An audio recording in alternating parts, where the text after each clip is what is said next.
Now we come to the lumbar region of the vertebral column.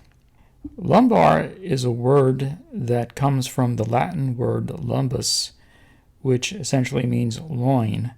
And loin is the area of the body between the rib cage and the hips, as is indicated here. There are typically 5 lumbar vertebrae. Now if we turn to the basic characteristics of the lumbar vertebrae, the body is going to be somewhat elliptical in shape, as you see here, and the vertebral foramen is going to be triangular in shape. The body is relatively larger than the vertebral foramen, and this reflects the fact that more weight is going to be borne by these vertebrae. But even in 4-legged animals, the lumbar vertebrae are going to be this way because the force generated by the hind limbs is transferred to the rest of the skeleton, first through the lumbar vertebrae.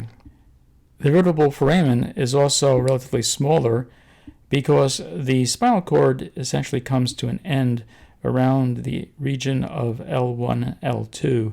All you find in the vertebral foramen past this point are going to be the roots of the spinal nerves. The other typical features are the transverse processes, which you can see extend horizontally from the body, and the somewhat short, stubby spinous process. From this perspective, you can see the superior articular processes. Here is the superior articular facet. Note the orientation of the superior articular facet. It is concave and facing posteriorly and medially. This articular facet is going to articulate with the neighboring convex elliptical facet on the inferior process of the neighboring vertebrae.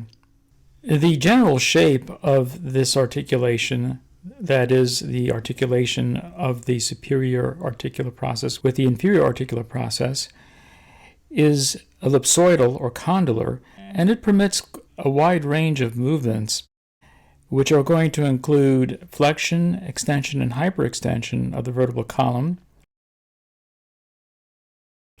lateral flexion of the vertebral column, and finally torsion or twisting of the vertebral column.